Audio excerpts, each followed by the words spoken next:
Wage gap is in the news after that fiery speech by Patricia Arquette. To listen to the rhetoric, a national conspiracy of men ensures that women are paid less per job than their membered counterparts. It turns out things are far more complex than that, and thank goodness for Mollie Hemingway, the Federalist senior editor. She's been writing about this all day long. Mollie, welcome. It's great to be here. It's so nice to have you here. So let's break it down. Where does Arquette's argument fall apart?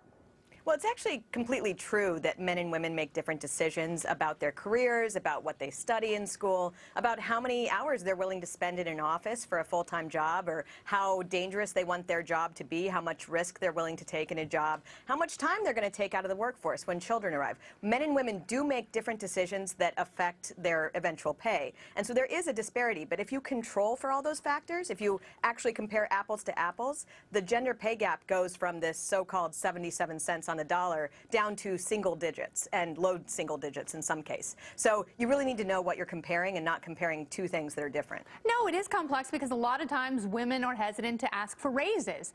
They don't negotiate salary increases in the same way. And, you know, they do want more flexibility in their schedules. And, you know, she was right about the fact that women, when they come back from extended maternity leave or taking years off to care for their children, that they do end up in lower paid jobs rather. And it's also, you know, like you said, choice of industry. Where do industries like education, a majority of the people who are educators happen to be women, and they will make less money than, say, engineers, a majority of whom happen to be men. But let's talk about the pay disparity in Hollywood.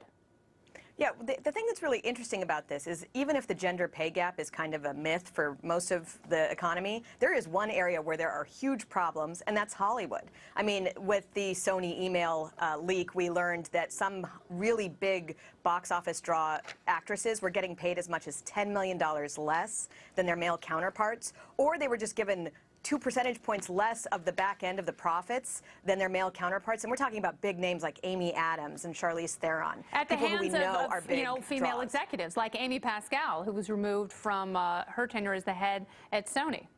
Yes, and even though she's an executive, there are actually very few female executives, and there are even fewer women who are involved behind the camera in, you know, all the different production jobs that are important. I think only like 18% of behind the camera jobs are filled by women, and that's only a 1% improvement over the last 15 years. I mean, there are problems there that would not be tolerated in other industries. Yeah, 9% of the greenlit scripts were penned by women. The statistics are very staggering, and it makes you wonder who Arquette's speech was really pointed at. Well, that's the thing, and it's actually getting worse for women writers. I mean, it was better decades ago than it is now. These are big problems. If Hollywood wants to work on this, they don't need to work on it with the rest of the country. They really need to work on it with themselves, and they should, because it's actually a big problem there.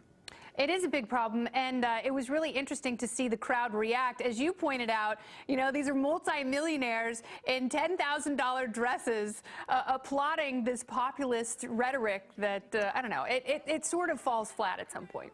I mean, my heart feels for Meryl Streep and how little money she makes, but yeah. Yeah.